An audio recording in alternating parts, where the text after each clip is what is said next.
Bab 1061. Sante mengamati Aaron dengan dingin sebelum melihat ke dalam kamar presidensial. Apa yang kau lakukan? Aaron mengangkat bahu dan tersenyum nakal. Yah, bukannya jelas aku baru saja mandi. Sante mendorongnya dan berjalan masuk ke dalam suite. Ia mengira akan melihat perempuan telanjang di dalam, tetapi tidak ada tanda-tanda kebejatan. Tempat tidurnya bersih dan kosong. Dia berbalik dan bertanya, di mana pacarmu? Aaron menutup pintu dan melanjutkan mengeringkan rambutnya dengan handuk lain. Aku sudah menyuruhnya pulang. Apa gunanya ikut ke hotel kalau dia tidak mengizinkanku menyentuhnya? Sante mendorong kacamata berbingkai emasnya, menarik kursi, dan duduk. Ada cara lain untuk membuat Nona Ani membencimu tanpa mempermalukannya, loh. Bagaimana mungkin kau memintanya membelikan kondom kalau kau tahu dia sangat menyukaimu? Itu rendahan, bahkan untukmu. Pantas saja bos marah padamu sekarang. Aaron melempar handuknya ke samping dan menjatuhkan diri dengan malas di tempat tidur.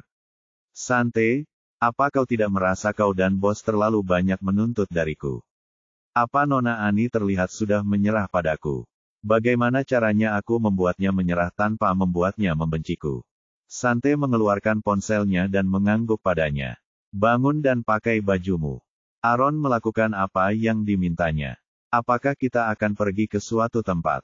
Tanyanya sambil mengambil pakaiannya. Aku akan memberitahumu setelah semua pakaianmu selesai. Sante meletakkan ponselnya tegak di atas meja. Maka, Aaron pergi ke kamar mandi untuk memakai bajunya dan setelah keluar, ia berkata, ayo pergi. Kemanapun kita pergi, aduh. Sante meninju wajahnya dengan keras sebelum dia bisa menyelesaikan kalimatnya. Karena paling peduli dengan wajah tampannya, Aaron langsung marah besar. Apa-apaan itu? Kenapa kau memukul wajahku, Sante? Sante mengabaikannya dan memukulnya lagi di sisi lain wajahnya, membuatnya menjerit kesakitan, sebelum meraih pergelangan tangannya dan membantingnya ke bahu. Tubuh Aaron yang baru saja dibersihkan menjadi kotor lagi. Sante, dasar iblis betina. Aku akan lapor ke bos kalau kau memukulku lagi. Katanya dengan nada kesal. Sante menginjak tubuhnya untuk mencegahnya bangun dari lantai. Ia menatapnya dengan merendahkan dan berkata, jangan terlalu banyak bicara, dia memintaku untuk menghajarmu. Bisakah kau lebih dewasa sedikit dan berhenti membuatnya khawatir? Dia memang sudah dalam suasana hati yang buruk sejak awal, dan sekarang dia harus menghadapi kejenakaanmu. Karena tak bisa bangun, Aaron hanya merebahkan tubuhnya dengan nyaman di lantai. Cih, dibanding suaminya itu, apa yang kulakukan tak ada apa-apanya. Di antara kita berdua, menurutmu siapa yang sebenarnya membuatnya kesal? Meski begitu, itu urusan mereka berdua. Kita tidak seharusnya ikut campur dalam urusan pribadinya. Bos bakal dimangsa Jeremy si bodoh itu kalau kita nggak ngapa-ngapain. Biar ku bilang sesuatu, Sante, kalian perempuan juga sama. Kalian perempuan bisa begitu dibutakan cinta sampai nggak bisa berpikir jernih. Dan kuulangi lagi, ini berlaku untuk semua perempuan, termasuk bos. Sante tahu Aaron sedang mengisyaratkan sesuatu. Ia mengangkat kakinya dan mematikan rekaman video sebelum bertanya, apa yang kau temukan? Aaron bangkit dan membersihkan diri. Patut diakui, ia tidak menyimpan dendam terhadap Sante karena telah memukulinya. Sebaliknya, ia langsung ke intinya. Akhir-akhir ini, aku merasa ada yang aneh dengan Jeremy. Di permukaan, sepertinya dia sangat peduli pada bosnya, tapi dia menolak menikah secara resmi dengannya. Bosnya mungkin berpura-pura tidak keberatan, tapi jauh di lubuk hatinya, ceritanya berbeda. Ketika saya mendengar Jeremy akan melakukan perjalanan bisnis hari ini, saya langsung meminta seseorang untuk mencari tahu penerbangannya dan kemudian mengatur seseorang untuk mengawasinya di Bandara Molomia. Coba tebak, firasat saya benar. Dia benar-benar pergi ke Molomia untuk bertemu seorang wanita. Wanita yang mana? Tanya Sante sambil mengerutkan kening. Aaron mengambil ponselnya dari meja samping tempat tidur dan memberikannya kepada Sante. Coba lihat sendiri. Bab 1062. Sante menerima telepon dari Aaron. Dengan sekali ketuk, layar menampilkan dua foto seorang wanita yang menjemput Jeremy dari bandara. Wanita itu mengenakan pakaian minim yang nyaris menutupi lekuk tubuhnya yang seksi. Belum lagi, ia juga cukup cantik. Salah satu foto menunjukkan Jeremy dan wanita itu berpelukan. Jelas sekali mereka saling mengenal. Bagaimana mungkin dia memeluk perempuan lain padahal sudah menikah? Pikir Sante. Meskipun selalu tenang, bahkan ia tak kuasa menahan diri setelah melihat kedua foto itu. Sialan pria itu. Istrinya sedang hamil, tapi dia malah pergi ke luar negeri untuk kencan romantis dengan perempuan lain. Aaron tersenyum puas. Apa yang kukatakan? Jeremy bukanlah suami yang baik seperti yang ia klaim. Semua pria itu sama, kita berpikir dengan bagian bawah tubuh kita. Bahkan bos pun tak bisa lepas dari nasib ini. Tidak semua pria sama sepertimu. Setidaknya aku jujur tentang hal itu. Aku tidak berpura-pura menjadi apa yang bukan diriku. Setelah memikirkannya dengan tenang, Sante melemparkan telepon Aaron kembali kepadanya. Jangan beritahu bos tentang ini dulu. Sementara itu, kau harus terbang ke Molomia untuk menyelidiki hubungan Jeremy dengan wanita itu. Bos saja sudah sulit menemukan seseorang yang disukainya, jadi akan sangat disayangkan jika dia putus dengan Jeremy hanya karena kesalahpahaman. Aaron menghela napas. Baiklah, kalau begitu, aku akan mengerjakannya. Sampai jumpa, aku akan meneleponmu kalau ada kabar terbaru. Setelah itu, dia mengenakan jaket jasnya dan pergi. Baik Sante maupun Aaron tahu Corinne sebenarnya punya perasaan terhadap Jeremy. Kalau tidak, Corinne pasti tidak akan mempertahankan bayinya setelah meninggalkan Jeremy untuk pertama kalinya. Bos harus berjuang keras secara mental untuk memutuskan apakah akan kembali bersama Jeremy. Jadi jika dia tahu Jeremy mengkhianatinya, Sante tidak ingin membayangkan betapa mengerikan akibatnya nanti. Tiba-tiba bel pintu berbunyi. Sante mengira Aaron lupa sesuatu, jadi ia tidak banyak berpikir saat hendak membuka pintu. Namun, orang yang berdiri di luar bukanlah Aaron, melainkan Sunny. Oh, itu gara-gara si bocah nakal yang selalu bikin masalah buat bos, pikir Sante dingin. Ia menaikkan kacamata berbingkai emasnya dan bertanya dengan kesal, apa yang kau lakukan di sini? Apa kau menguntitku? Sunny mengangkat dagunya dengan bangga. Corinne tidak mau aku tinggal di rumah sakit bersamanya. Karena aku tidak punya tempat lain untuk dituju, kupikir aku akan ikut denganmu ke sini. Seharusnya kamu pergi ke taman hiburan saja. Maksudku, apa kamu tidak takut aku akan memakanmu? Tanya Sante sambil mengerutkan kening. Heh, mana mungkin kau bisa melakukan itu? Jawab Sunny dengan berani. Setelah itu, ia berjalan dengan angkuh ke dalam kamar presidensial. Setelah berkeliling dan tidak menemukan seorang pria pun di dalamnya, ia berkata dengan nada mengejek, kukira kau kesini untuk bersenang-senang, tapi ternyata aku salah. Kau sebenarnya tidak senakal yang kau pura-pura. Sante menyipitkan mata dan menaikkan kacamata berbingkai emasnya. Itu karena aku tadi mau memanggil seseorang. Tapi karena kau sudah di sini. Bagaimana kalau kutunjukkan saja apa maksudnya? Sunny langsung memerah. Namun, ia tidak takut pada Sante karena ia yakin Sante tidak akan melakukan apapun padanya. Bab 1063. Hentikan omong kosongmu. Aku datang ke sini untuk bertanya kenapa kau membantu Corinne membujukku waktu itu. Apa yang dia lakukan di Canton City? Apa ini ada hubungannya dengan konferensi peretas dunia? Gerutu Sunny. Melihat Sunny tak berniat pergi, Sante menutup pintu. Tuan Sunny, Anda memang kucing yang sangat ingin tahu. Saya tak percaya Anda mengikuti saya ke hotel ini hanya untuk mendapatkan jawaban atas pertanyaan-pertanyaan itu. Sunny menyilangkan tangannya. Aku cuma ingin tahu apa yang kalian berdua rencanakan. Firasatku selalu benar, dan itu menunjukkan kau dan Corinne menyembunyikan sesuatu dari semua orang. Ini pasti ada hubungannya dengan konferensi peretas dunia. Sante perlahan berjalan mendekatinya sambil tersenyum malu-malu. Merasakan bahaya, Sunny perlahan mundur seolah-olah dia hantu. Apa yang kau lakukan? Sante tersenyum dan terus berjalan ke arahnya. Karena kamu di sini, aneh kalau aku tidak melakukan apapun denganmu, kan? Maksudku, kita kan di hotel. Dan hotel memang paling cocok untuk apa kalau bukan untuk tidur. Sante menekankan kata, tidur, sehingga Sunny tidak ragu lagi apa maksudnya. Saat itu, ia sudah memojokkannya. Sunny tersipu malu. Karena belum berpengalaman, ia tak pernah membayangkan seorang wanita akan begitu belak-belakan soal urusan ranjang. Jangan berani-beraninya kau mendekat. Aku peringatkan kau. Aku akan memukulmu kalau kau menyentuhku. Sante terkekeh pelan. Begitukah? Pukul aku kalau begitu. Aku suka pria yang bermain kasar. Ia lalu memainkan jari-jarinya dengan menggoda di atas dada Suni. Ups, aku baru saja menyentuhmu. Apa yang akan kau lakukan? Suni begitu gugup sampai telinganya pun memerah. Bagaimana kau bisa begitu tak tahu malu? Pergi dariku. Apa kau tidak tahu kaulah yang paling rugi dalam situasi ini? Sante menyeringai. Aku masih punya banyak yang bisa kukorbankan. Kau yakin? Aku sebenarnya tidak sabar untuk mencobanya dengan seorang perawan. Bagaimana menurutmu? Itulah titik puncak bagi Suni. Ia mendorongnya dan berlari ke seberang ruangan. Hentikan. Aku tahu kau hanya melakukan ini untuk menakut-nakutiku. Aku hanya ingin tahu kenapa kau memancingku waktu itu. Aku akan pergi segera setelah kau memberitahuku. Aku janji tidak akan tinggal sedetik pun. Sante tersenyum. Baiklah, akan kukatakan. Tapi, kau harus buka bajumu dulu. Apa? Kenapa? Karena aku ingin tahu apa yang kau simpan di balik bajumu.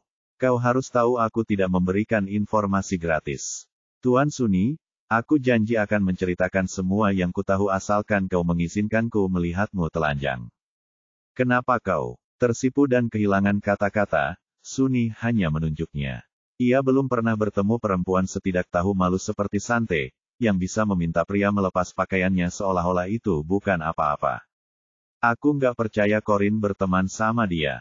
Dia benar-benar pengaruh buruk. Aku harus bilang ke Corin supaya berhenti bergaul sama dia. Aku nggak mau buka baju. Jawab saja pertanyaanku. Kenapa kamu ngajak aku berhenti ngikutin Corin hari itu? Apa karena dia juga ikut World Hacker Conference? Apa dia punya identitas tersembunyi yang nggak boleh diketahui orang? Sante menyilangkan lengannya dan menatapnya dengan pandangan mesum. Hehe, Tuan Suni, apa kau tidak dengar apa yang kukatakan? Aku tidak akan menjawab pertanyaanmu kecuali kau melepas pakaianmu. Apa kamu tidak punya rasa malu? Tidak. Buka bajumu atau kau akan tersesat. Bab 1064. Sante kembali memojokkan Suni. Meskipun Suni setengah kepala lebih pendek darinya, Sante sebenarnya takut padanya. Masih tersipu, Suni secara naluriah menutupi dadanya dengan kedua tangannya. Kau tidak bisa memaksaku melepas bajuku. Sante tersenyum mengejek padanya. Cek, dasar penakut. Seharusnya kau tidak mengikutiku ke sini kalau kau belum siap bermain-main denganku. Sekarang larilah pulang ke ibumu. Suni berada di usia di mana egonya mengalahkan segalanya. Karena itu, yang paling tidak bisa ia tahan adalah diejek. Heh, siapa yang kau sebut pengecut? Teriaknya dengan marah. Sante mengangkat alisnya. Siapa lagi selain kamu? Seperti yang kubilang, kamu harus pulang sekarang. Aku tidak mau orang tuamu datang membentakku dan menyebutku pengaruh buruk karena membawamu ke sini. Dan seperti yang kubilang, aku bukan anak kecil lagi. Aku tidak butuh izin orang tuaku untuk melakukan apapun. Tahu nggak, aku berubah pikiran. Aku akan buka baju untuk menunjukkan kalau aku tidak takut padamu. Ia lalu melepas sweternya dan melemparkannya ke tanah seolah-olah ia adalah pria seksi. Sante agak tercengang melihat betapa lebarnya bahu pria itu. Ia menaikkan kacamata berbingkai emasnya dan tak kuasa menahan diri untuk menelan ludah sambil menatap tubuh pria itu yang setengah telanjang. 3 hari kemudian, setelah serangkaian pemeriksaan, dokter memutuskan Corin cukup sehat untuk dipulangkan dari rumah sakit. Pagi-pagi sekali, Pamela, bersama Francine dan para pelayan, datang menjemput cucu menantunya dari rumah sakit. Saat mereka kembali ke rumah besar, Corin disuguhi makanan sehat, yang harus dia habiskan, yang disiapkan oleh ahli gizi yang disewa Pamela. Setelah kejadian mimisan, Pamela berpikir lebih baik menyewa ahli gizi untuk mengawasi diet Corin daripada dia sendiri yang memasak sesuatu untuk cucu menantunya. Setelah selesai makan, Corin mengobrol sebentar dengan Pamela sebelum mencari alasan untuk kembali ke kamarnya. Entah kenapa, ia merasa gelisah dan mudah lelah beberapa hari terakhir. Belum lagi, Ia sering terbangun di tengah malam karena mimpi buruk. Sudah 3 hari berlalu, dan ia tidak menerima panggilan telepon atau pesan teks dari Jeremy. Karena khawatir, ia mengirim pesan 2 kali. Pertama, menanyakan sedang apa Jeremy, dan kedua, menanyakan kapan Jeremy akan kembali. Keduanya tidak dijawab. Ia tak ingin terlalu memikirkan situasi ini, tetapi ia tak bisa menahan diri. Namun, ia tak bisa berbuat apa-apa karena Jeremy sedang di luar negeri. Maka, ia memutuskan untuk menunggu. Ia berbaring di tempat tidur dengan seluruh anggota tubuhnya terentang seperti bintang laut, menatap langit-langit dengan linglung. Tiba-tiba, ia teringat sesuatu, dan segera mengeluarkan ponselnya untuk menelepon Tommy. Ia telah mendengar dari Francine bahwa Tommy tidak ikut perjalanan bisnis dengan Jeremy. Sebaliknya, Tommy tetap di rumah untuk mengurus urusan perusahaan. Kebetulan Corinne membutuhkan bantuannya. Panggilan itu langsung tersambung, dan Tommy menyetujui permintaannya tanpa ragu. Bab 1065. Sepanjang panggilan itu, Corinne tidak pernah bertanya tentang Jeremy dan Tommy juga tidak pernah menyebutnya. Kalau Pak mau tahu sesuatu, pasti sudah dia ceritakan. Aku nggak perlu tanya orang lain. Karena dia nggak mau aku tahu rencananya, percuma aja tanya Tommy, pikirnya. Malam pun tiba, Tommy mengunjungi Corinne untuk melaporkan perkembangan tugas yang diberikannya.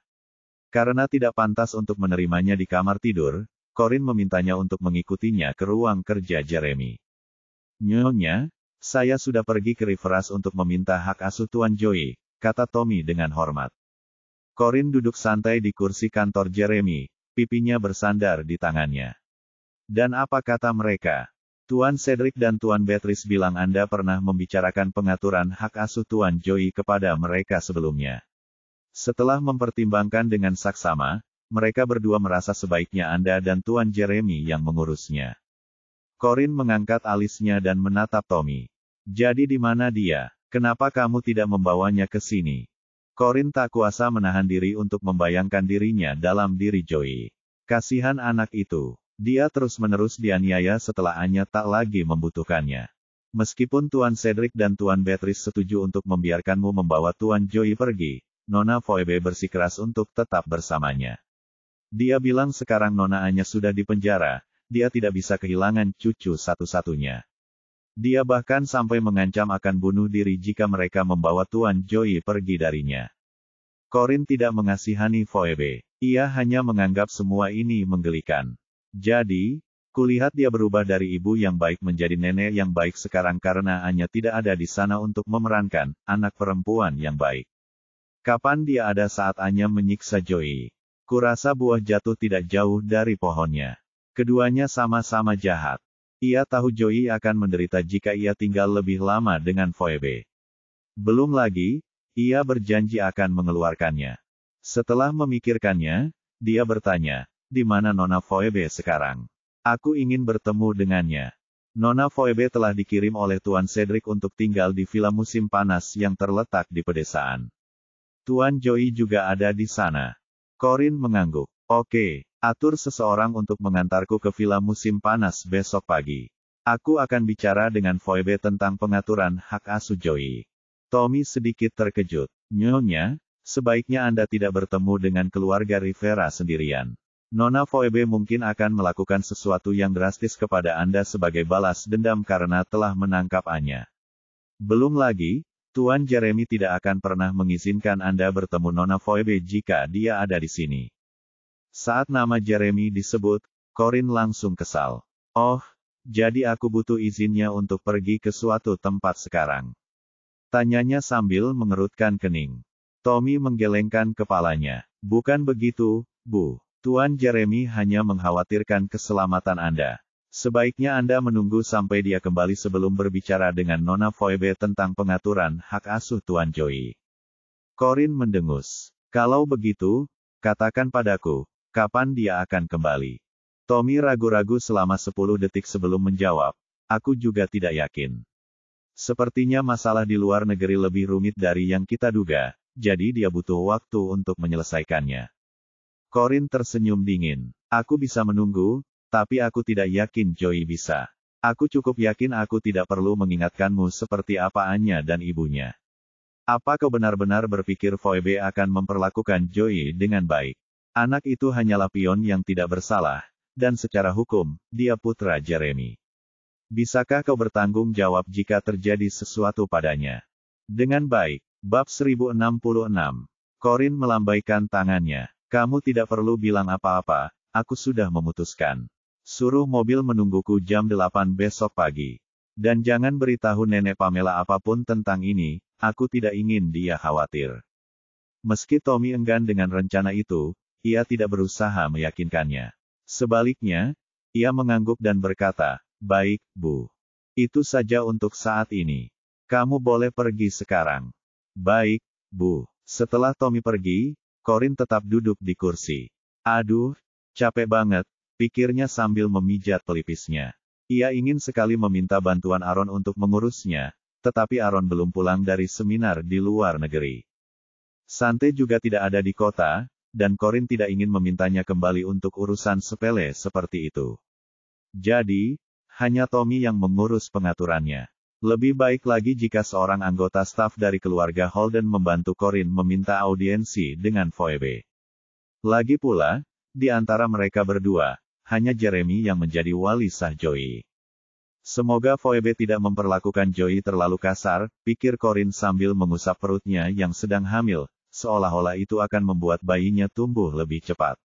Mungkin naluri keibuannya yang muncul karena ia akan menjadi seorang ibu, tetapi ia tak tega melihat anak-anaknya menderita. Setelah beberapa saat, Corin keluar dari ruang kerja, dan bertemu dengan Francine dan Chester. Chester baru saja selesai mengajar Francine dan hendak pergi. Setiap kali Chester ada di dekatnya, Francine akan meredam sikap angkuhnya dan bersikap lebih sopan dan anggun. Mata Chester langsung berbinar saat melihat Corin. "Hai, Corin." Corin mengangguk dan tersenyum padanya. "Hai, Chester. Terima kasih sudah mengajari Francine seperti biasa." "Oh, senang sekali. Aku yakin orang-orang akan berebut pekerjaanku kalau tahu aku bisa bekerja di lingkungan semewah itu. Lagi pula, pekerjaannya sendiri juga tidak terlalu sulit," kata Chester sambil tersenyum. "Aku senang kamu tidak merasa dia terlalu sulit untuk diajar." Francine mengerutkan kening dan menggembungkan pipinya sebagai protes. Ia tak senang dikritik habis-habisan di depan gebetannya. Untungnya Chester orangnya baik dan sabar. Ia menggelengkan kepala dan berkata, "Francine memang kurang menguasai dasar-dasar di beberapa mata pelajaran, tapi dia lebih dari sekadar menutupi kekurangannya dengan semangat belajarnya. Malahan, dia patut dipuji atas perkembangannya yang pesat." Mendengar hal ini, Francine segera melupakan kekesalannya terhadap Corin dan tersipu malu. Corin mengerutkan bibir melihat betapa bahagianya Francine. "Aku penasaran, apa dia akan begitu bersemangat belajar kalau gurunya orang lain?" "Yah, kurasa inilah yang disebut kekuatan cinta. Corin, aku dengar dari Francine kalau kamu dirawat di rumah sakit beberapa hari yang lalu. Bagaimana keadaanmu sekarang?" Chester menatap Corin dengan saksama, seolah-olah sedang memeriksa apakah ada luka. "Aku baik-baik saja. Terima kasih sudah bertanya. Hari sudah mulai malam, jadi sebaiknya kamu pulang sekarang. Francine, bagaimana kalau kamu minta Bowen memanggil salah satu pelayan untuk mengantar Chester pulang?" Francine mengangkat dagunya dengan bangga. "Aku tidak perlu kau menyuruhku melakukan itu. Aku sudah memikirkannya." "Bagus," kata Corin. Setelah itu, ia berbalik untuk pergi ke kamarnya, berpikir ia harus mandi sebelum malam menjadi terlalu dingin. "Corin, tunggu. Ada yang ingin ku bicarakan denganmu." Bab 1067.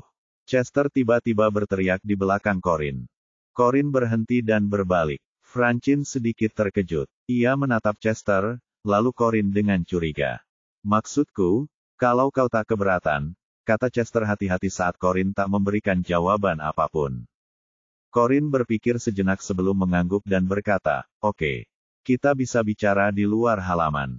Di sini pengap, jadi aku butuh udara segar."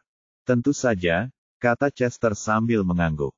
Setelah itu, mereka semua menuruni tangga bersama-sama. Sesampainya di pintu masuk, Chester berbalik dan berkata, "Francine, terima kasih sudah mengantarku, tapi aku ingin bicara empat mata dengan Corin. Tolong jangan ikuti aku keluar.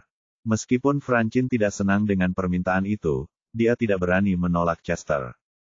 Oh, oke, katanya sambil mengangguk. Ia lalu menatap tanpa daya saat Chester dan Corin keluar pintu sebelum bergegas berlari ke jendela setinggi langit-langit untuk mengintip mereka. Francine cukup marah saat mengetahui Chester pernah menyukai Corin, tetapi dia sedikit tenang setelah meyakinkan dirinya sendiri bahwa Corin tidak akan pernah memperebutkan Chester dengannya karena dia bersama Jeremy. Sepertinya Chester belum menyerah pada Corin. Oh, ini tidak bagus, pikir Francine. Kalau saja ini pria lain, dia pasti sudah mengadu tentang Corin pada Jeremy, tapi karena ini Chester yang sedang dihadapinya, ia memutuskan untuk membiarkannya begitu saja. Hanya Tuhan yang tahu apa yang akan Jeremy lakukan padanya setelah ia tahu apa yang terjadi. Halaman rumah besar itu dipenuhi dengan segala macam pohon dan bunga, dan pada saat itu, semuanya tampak lebih indah karena cahaya bulan menyinarinya. Corin mendongak dalam keadaan linglung ke arah bulan yang menggantung tinggi di atas langit. "Hei, ini bulan purnama," kata Chester setelah mengikutinya. Hal ini menyadarkan Corin dari lamunannya. Ia menoleh ke arahnya dan berkata, "Aku hampir lupa kau juga di sini. Ada apa sebenarnya yang ingin kau bicarakan denganku?" Chester mengerutkan kening. Setelah beberapa saat, ia berkata, "Aku ingin bertanya sesuatu." Corin mengangguk singkat. "Oke, ada apa?" "Orang itu, maksudku, saudara laki-laki Francine, apakah dia baik padamu?" Tanyanya dengan nada getir. Corin sedikit terkejut dengan pertanyaan itu. "Kenapa kamu tanya?" "Kudengar dari Francine kalau kakaknya sedang dalam perjalanan bisnis beberapa hari terakhir. Tapi suami macam apa yang pergi perjalanan bisnis sementara istrinya terbaring sakit di rumah sakit? Kupikir, kalau seorang suami benar-benar mencintai istrinya, ia pasti akan tetap di sisinya saat istrinya sangat membutuhkannya." Setelah hening sejenak, Corin tersenyum dan berkata, "Terima kasih atas perhatianmu, tapi sebenarnya dia cukup baik padaku." "Corin, aku tahu suamimu sangat kaya, tapi sebaiknya kau pergi saja kalau kau tidak merasa dicintai atau bahagia di sini. Kekayaan materi sebanyak apapun tidak sebanding dengan pengorbanan kebahagiaanmu. Kau akan menyesal di kemudian hari kalau tidak pergi," kata Chester cemas. Corin mengangkat alisnya. "Jadi, satu-satunya alasan kau pikir aku bertahan adalah karena betapa kayanya suamiku." Chester menyadari ia salah bicara, dan ia segera mencoba membetulkan ucapannya. "Tidak, maksudku, kurasa kau dan dia tidak cocok. Dia 10 tahun lebih tua darimu. Kalian tidak akan bisa membicarakan hal yang sama atau memiliki nilai-nilai yang sama. Belum lagi, dia sepertinya sama sekali tidak peduli padamu. Kenapa harus bertahan?" Corin tersenyum tipis. "Aku sangat sadar apa yang kulakukan. Ini pernikahanku, jadi hanya aku yang berhak memutuskan apakah aku harus bertahan atau pergi. Tapi terima kasih atas perhatianmu." Bab 1068. Chester tahu ia telah melampaui batas. Ia menundukkan kepala dan mendesah tak berdaya sebelum menatap Corin dengan penuh gairah di matanya. "Corin, maksudku jika, suatu hari nanti kamu menjadi lajang lagi, apakah kamu akan mempertimbangkan?" "Ngomong-ngomong, Chester, bagaimana perasaanmu tentang Francine?" Sela Corin sambil tersenyum. Ia tahu apa yang ingin dikatakan Chester, jadi ia memotongnya. Apa maksudmu?" tanya Chester, bingung. Corin tersenyum. "Biar ku jelaskan dengan cara lain. Apa pendapatmu tentang dia?" "Yah, dia baik-baik saja, kurasa, tapi kenapa kamu bertanya?" Corin tersenyum misterius. "Baguslah. Hari sudah malam, jadi aku tidak akan menahanmu lagi. Aku yakin Francine sudah memesan mobil untuk mengantarmu pulang. Mobilnya pasti sudah menunggu di pintu masuk utama."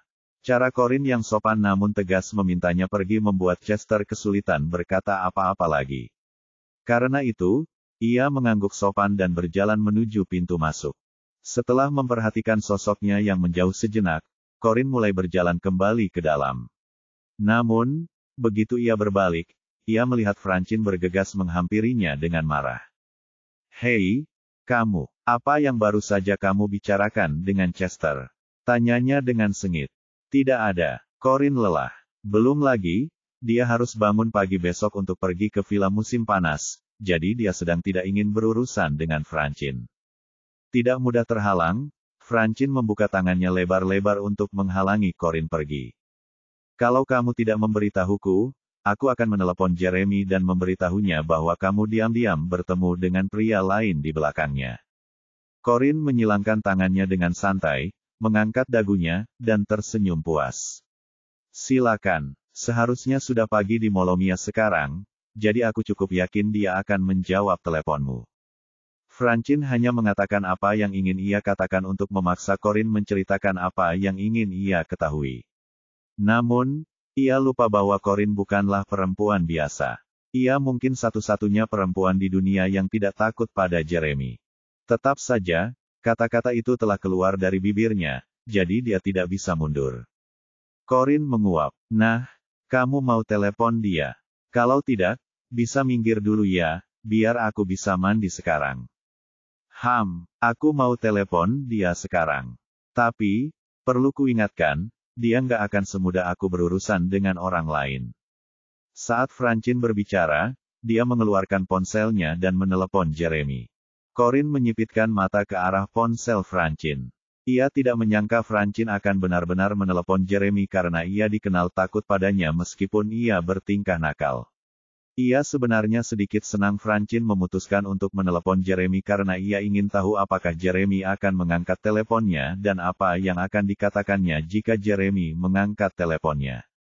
Telepon berdering cukup lama. Tepat ketika kedua gadis itu mengira tak akan ada yang mengangkat, panggilan itu tersambung. Akan tetapi, bukan suara Jeremy yang menyambut mereka, melainkan suara wanita yang dalam dan ****y. Halo. Pupil mata Corin sedikit mengecil saat ia menatap telepon dengan kaget. Francine ingin membuktikan kepada Corin bahwa ia berani menelepon, jadi ia mengaktifkan speakerphone-nya. Dia juga tercengang ketika mendengar suara perempuan di ujung telepon. Sial, apa aku baru saja secara tidak sengaja mengungkap perselingkuhan Jeremy? Siapa kamu? Kenapa kamu punya ponsel kakakku? Tanya Francine. Bab 1069. Apakah ini Francine? Kakakmu masih tidur. Ada urusan mendesak. Haruskah aku membangunkannya, atau kau ingin meneleponnya lagi nanti? Tanya wanita itu. Begitu namanya disebut, Francine langsung menyadari bahwa wanita itu jelas mengenal Jeremy dengan baik. Namun, ia tidak mengenali suara wanita itu, jadi ia tidak tahu apakah itu seseorang dari lingkaran pertemanan mereka. Namun, ia tahu ia tidak boleh bicara lebih banyak di depan Corin, jadi ia berkata kepada wanita di telepon, ini bukan hal yang mendesak. Aku akan meneleponnya lagi nanti. Setelah itu, ia segera menutup telepon dan menatap Corin untuk melihat reaksinya. Jika itu wanita lain, ia pasti sudah merebut telepon dari Francine dan menanyakan pertanyaan yang sama seperti Francine, atau bahkan langsung mengumpatnya. Namun, Corin bukanlah perempuan biasa. Ia bahkan tidak bereaksi. Ia hanya mengalihkan pandangan dan tidak berkata apa-apa. Sial, reaksinya tidak normal. Ini semua salahku. Seharusnya aku bicara untuk membantu Jeremy, pikir Francine. Maka, ia cepat-cepat menjelaskan, Corin, aku yakin ini hanya salah paham. Wanita itu mungkin asisten pribadi yang disewa kakakku untuk perjalanan bisnisnya karena Tommy tidak ikut dengannya kali ini. Maksudku, pernahkah kau melihatnya tanpa asisten pribadi sebelumnya? Percayalah, dia memang tidak berguna tampaknya. Corin tersenyum tenang. Bisakah seorang asisten pribadi masuk ke kamarnya saat dia masih tidur dan menjawab teleponnya? Francine menggaruk kepalanya. Mungkin asisten pribadi itu menyelinap masuk tanpa sepengetahuan kakakku agar dia bisa merayunya. Maksudku, tidak terlalu mengejutkan kalau dipikir-pikir lagi. Bahkan aku harus mengakui Jeremy memang menarik. Tapi kau harus tahu dia tidak akan pernah melakukan apapun untuk menyakitimu. Corin tertawa terbahak-bahak. Baiklah, terserah. Percaya saja padanya sesukamu. Aku mau mandi dan tidur sekarang. Setelah itu, dia kembali ke rumah besar dan menuju kamarnya untuk mandi. Francine membeku, berpikir kali ini ia benar-benar dalam masalah besar. Ia menunggu sampai Corin kembali ke dalam sebelum menelepon Jeremy lagi. Kali ini, Jeremy sendiri yang mengangkatnya. Halo, sapa Jeremy dengan sedikit tidak sabar. Jeremy, apakah kamu baru saja bangun? Bisik Francine hati-hati. Ya, seolah-olah rasa kantuk dalam suaranya belum cukup kentara. Francine tersentak. Siapa wanita yang mengangkat teleponmu tadi? Apa kau tidur dengannya? Setelah hening sejenak, Jeremy berkata dingin, bukankah sudah malam di tempatmu sekarang? Kenapa kau belum tidur? Kenapa kau meneleponku? Francine menciutkan lehernya karena ketakutan. Aku tidak memanggil diriku sendiri, tapi memanggil Corin. Apa terjadi sesuatu padanya? Apa dia baik-baik saja? Tanya Jeremy cepat dengan nada 1 oktav lebih tinggi dari biasanya. Jangan khawatir, dia baik-baik saja. Hanya saja, dia ada di sampingku ketika wanita itu mengangkat teleponmu dan, dia mendengar semua yang dikatakan wanita itu. Hei Jeremy, kamu tidak selingkuh dari Corin, kan? Yang dia dapatkan sebagai respon hanyalah bunyi bip saat Jeremy menutup teleponnya tanpa peringatan. Francine menatap ponselnya dengan cemberut, berpikir, neraka akan segera terjadi di rumah. Apa yang harus kulakukan? Kalau aku tahu ini akan terjadi, aku tidak akan menelepon Jeremy hanya untuk menjelaskannya pada Corin. Bab 1070. Corin sedang mandi ketika ponselnya berdering. Namun, ponselnya mati tak lama kemudian karena kehabisan baterai. Setelah mengeringkan rambutnya, Corin menghubungkan ponselnya ke pengisi daya dan tidur tanpa menyalakannya kembali. Keesokan paginya, Corin pergi ke villa musim panas setelah sarapan dan memberi Pamela alasan yang aman untuk pergi. Pamela, yang selalu khawatir, enggan membiarkan Corin keluar sendirian, tetapi ia merasa lebih tenang setelah tahu Tommy akan menemaninya. Jeremy pasti sudah mengatur pengamanan untuk Corin, pikir Pamela. Karena hari itu akhir pekan, Chester akan datang pagi-pagi untuk mengajar Francine, jadi ia bangun lebih pagi dari biasanya untuk merapikan kamarnya. Awalnya, karena khawatir Corin akan keluar sendirian, ia ingin menemaninya. Namun, ia tidak ingin melewatkan kesempatan untuk bertemu Chester. Akhirnya, ia memilih untuk tinggal di rumah menunggu Chester setelah mengetahui Tommy akan menemani Corin. Corin akan baik-baik saja kalau ditemani Tommy, kata Francine dalam hati. Tommy duduk di kursi penumpang depan sementara Corin di kursi belakang. Bersama-sama, mereka berkendara ke villa musim panas keluarga Rivera. Tommy telah memberitahu keluarga Rivera bahwa Corin akan mampir, jadi para pelayan sudah siap menyambutnya. Meskipun keluarga Rivera dan Holden memiliki permusuhan, hal itu tampaknya tidak menular ke Corin karena keluarga Rivera tampaknya sangat menyukainya. Mobil itu melaju di sepanjang jalan pedesaan. Tommy menutup laptopnya rapat-rapat setelah menyelesaikan beberapa pekerjaan. Ia lalu menoleh ke arah Corin yang sedang beristirahat dengan mata terpejam. Bu, apakah ibu tidur sangat awal tadi malam? Kurasa begitu. Aku tidak melihat jam sebelum tidur. Kenapa kau bertanya begitu? Jawab Corin tanpa membuka matanya. Ponselmu mati waktu Pak Jeremy meneleponmu tadi malam. Dia khawatir padamu, jadi dia meneleponku. Dia terdengar sangat lega setelah kukatakan kau baik-baik saja. Ponselku kehabisan baterai tadi malam, kata Corin tanpa sadar. Dia melihat panggilan tak terjawab dari Jeremy pagi ini ketika menyalakan ponselnya. Dia meneleponnya kembali, tetapi ponselnya mati. Dia menduga itu karena perbedaan waktu antara kedua negara dan tidak menghubunginya lagi. Selama ini, ia menunggu pria itu meneleponnya, yang seharusnya ia lakukan begitu tiba di Molomia. Namun, ia baru meneleponnya setelah sekian hari berlalu. Belum lagi, ada kemungkinan besar ia tidak akan menelepon kemarin jika semua urusan dengan wanita lain itu tidak terjadi. Corin mulai bertanya-tanya tentang hubungannya dengan Jeremy. Semakin ia bertanya-tanya, semakin ia merasa tidak ada gunanya melanjutkan pernikahan. Bahkan, ia tidak tertarik untuk mencari tahu siapa wanita di seberang telepon itu. Kembali di mobil, Corin membuka matanya perlahan. Tommy, proyek baru apa yang diluncurkan Holden Group di Molomia yang mengharuskan Jeremy selalu ada di sana? Tatapan Tommy bergerak cepat ke sana kemari. Corin mengangkat alisnya. Apakah itu rahasia dagang?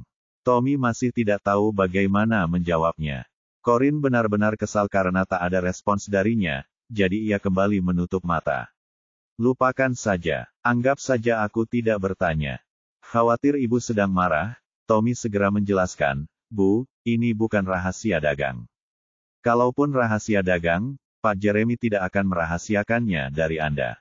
Saya hanya tidak punya izin untuk memberitahu Anda apa yang ingin Anda ketahui. Tentu saja, Anda bisa menelepon dan bertanya kepada Pak Jeremy. Beliau akan memberitahu Anda apapun yang ingin Anda ketahui. Corin mencibir. Kalau dia mau aku tahu, dia pasti sudah memberitahuku sebelum dia pergi perjalanan bisnis. Dia tidak akan menunggu sampai aku bertanya. Dia memutuskan untuk tidak menyelidiki lebih jauh karena hal itu tidak lagi berarti.